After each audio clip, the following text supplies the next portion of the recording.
Assalamualaikum warahmatullahi wabarakatuh. Horace Tucker Carlson adalah seorang jurnalis, komentator politik, dan pembawa acara televisi asal Amerika Serikat yang dikenal karena pandangannya yang konservatif. Carlson memulai karir jurnalistiknya di media cetak seperti The Weekly Standard dan The New York Times Magazine. Ia menjadi terkenal sebagai pembawa acara di beberapa stasiun televisi, termasuk CNN, MSNBC, dan terutama di Fox News, dengan acara populernya Tucker Carlson Tonight tahun 2016 sampai 2023. Dalam salah satu podcast, Tucker membandingkan negara-negara Teluk, negara-negara Arab, terutama Qatar, dengan kehidupan di Amerika Serikat. Tucker melihat kedamaian, kenyamanan, dan keamanan di negara-negara Arab sangat baik. Bahkan Qatar dinobatkan negara paling aman di dunia. Di sisi lain, Tucker melihat negara asalnya Amerika Serikat sangat tidak nyaman. Banyak kekerasan, hidup dengan banyak cicilan. Why is Dubai called the safest city in the world? Let's find out together. मैं अपना bag और laptop यहाँ छोड़ने लगी हूँ और आप ये टाइम देख लें. Let's see if we find our things safe when we are back. Did you know that there are over 300,000 cameras in Dubai and thousands of professional security personnel ensuring the safety and security of the city? But there's another secret. In 1968, the ruler of Dubai, His Highness Sheikh Mohammed bin Rashid Al Maktoum, was appointed as the head of Dubai Police and Public Security, and that laid the foundation stone of what we see today. Let's go back to check on our bag and laptop. Time देखो.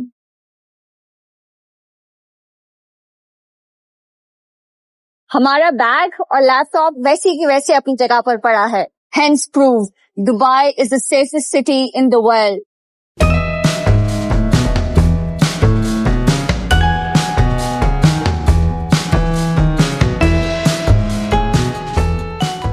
There's not a single Western city that's thriving. And they're all degrading in exactly the same way. Is a lot of it just a moral decay, or is it actually true from everything? It's a lot of things, but it's self-hatred. Every city. Crazy. Every European city, every American city, it's just what people lose their will to live, their will to pass on their culture, their values, their religion to their children, their will to have children. It's all gone. I mean, it's not gone with everybody, but I mean, in the cities, you really see it. It's like the people who built this are long gone and their descendants have fled and they don't care enough to keep it going. There's just a lack of self-respect that is disgusting to me, and I have contempt for it. It doesn't bother me to be hated. What really bothers me is when people hate themselves. If you hate, if you hate yourself, how are you going to treat me? That's correct. Oh man, I don't like it. So I notice it because I travel outside the Western world, the white world. I'm just be honest, the white world. Right. I travel a lot in the Middle East. It's amazing. It's amazing. I'm not Muslim, obviously. In fact, I'm like a Christian, flat out Christian, and my ancestors are from Europe. And so I have nothing in common on that level with the Gulf. But you go to the Gulf, and it's incredible to be in a place that has pride in itself, that believes in its religion and culture, that thinks we're onto something. And this is great. Look at what we're doing. We're really proud of this. Those people are happy. They're welcoming of others. They're tolerant of diversity. Like we always say, tolerant of diversity. There's none of that here. Are you kidding? All the whites, we love black people. Then they run and move to Bozeman because there are no black people. Absolutely. Send their kid to the...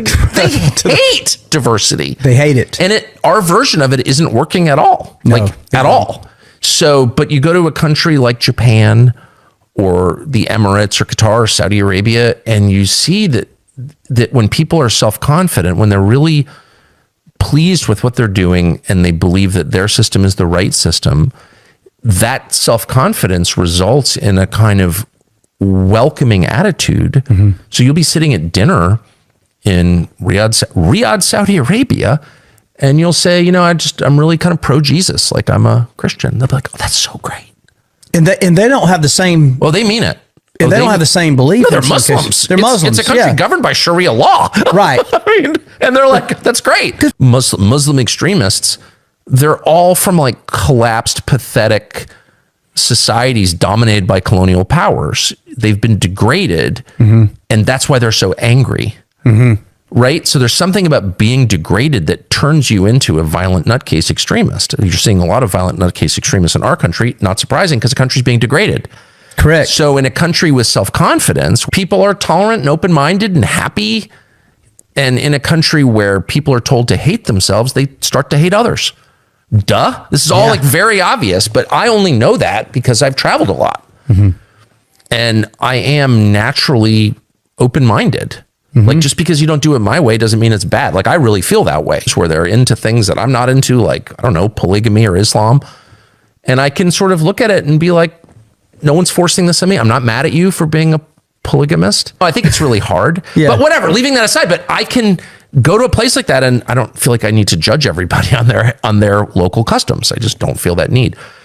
But in the process of doing that, like you get perspective on your own society. And the core problem is a loss of faith in our people, in our values, in our religion. Just don't believe anything. I don't care what you tell me.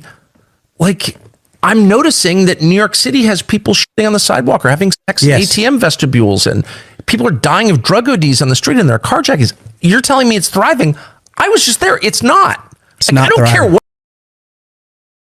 Top 5 most dangerous areas in New York. Number 5 is Midtown. Midtown is the home of Central Park and Times Square, huge tourist attractions. Now, violent crime isn't rampant here, but what is theft.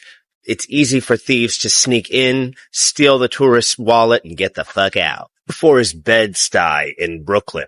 Violent crime has been on the rise here in recent years, so keep an eye out for Bed-Stuy. Number 3 is Mott Haven. Mott Haven is one of the most dangerous, worst neighborhoods in New York City, period.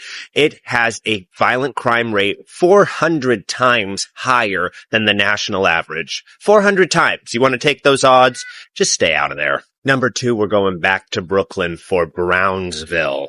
Brownsville, you have a 1 in 36 chance of being a victim of violent crime there. 1 in 36, okay? That's like a small coffee shop of people that one of them just gets picked off. If you like my list and want more lists about other nonsense, follow me. That's what I do. Leave me a comment with your least or favorite part of New York. And finally, number 1, it's Hunts Point in the Bronx. I don't care what stats you throw. Well, according to the American Academy of Bullshit, it's actually the best it's ever been. Really? I was there last week. It's not. All I'm saying is let's treat the people who run the banks, the people who are getting rich from usury, like the criminals they are, and make them suffer, because that's totally fair. If you exploit and destroy people, you're not a good person, and we should just say that. And I think we should start by getting collective action. Everybody who's deep in credit card debt, I don't care what your race, would be actually a way to unify the country. We're just going to have this month, we're all getting together and we're not going to pay our credit card bill. That would be amazing. Bitch? What are you going to do about it? But your average person can't do that. So why don't we all get together and do that? You know what would happen if we did that? I'd be assassinated immediately just for saying that. Tucker Carlson menyebutkan hukum syariah ketika dia mengatakan negara-negara Arab, terutama Qatar, lebih aman daripada Amerika. Seorang mualaf yang mempunyai akun TikTok bernama Canyon Nims menjelaskan dengan singkat dan padat hukum syariah menyelamatkan sebagai solusi bagi negara-negara yang tingkat kriminalitasnya sangat tinggi. We need to deport all of the Muslims out of America. They are destroying America, and Sharia law is destroying the place. This is something I commonly hear, and in this video, I'm going to completely debunk it in less than 45 seconds, and I'm going to prove to you why Sharia law would save America. Let's dive right in. Point number 1, Sharia law would get rid of drugs and alcohol. You know how much of a drug problem we have in America, and currently 60,000 people die every single year from drunk driving. We have so many abusive fathers. That comes from alcohol. Sharia law would get rid of that. Number 2 is we would have no interest-based banking system. This would mean no credit cards, no student loans, and people would actually be able to survive instead of being piled with debt from the age of 18 years old. Point number 3, Sharia encourages us to have families, and currently in America, 65% of people end up in a divorce. If we had Sharia, we would have a better system that encourages people to stay together, which would create healthier families. Point number 4 is we would have no crime. The current judicial system in America is completely failed. I know this firsthand. I have a relative who is in the prison system, and it has completely failed. If we had Sharia, this would completely fix the system, and it would work as it's supposed to. Point number 5, and this is very applicable to what's going on right now, we would have no false politics. Currently, all of the politicians are bribed and paid for, and that cannot happen under Sharia. And point number 6, we would have no adult industry. The adult industry is destroying the young men and women of this generation, is corrupting their minds, and it is ruining their future and their future relationships with the opposite sex. We need to get rid of that. You see right here, Sharia would actually help America. Tell me, honestly, I'm asking you this. What is bad about this?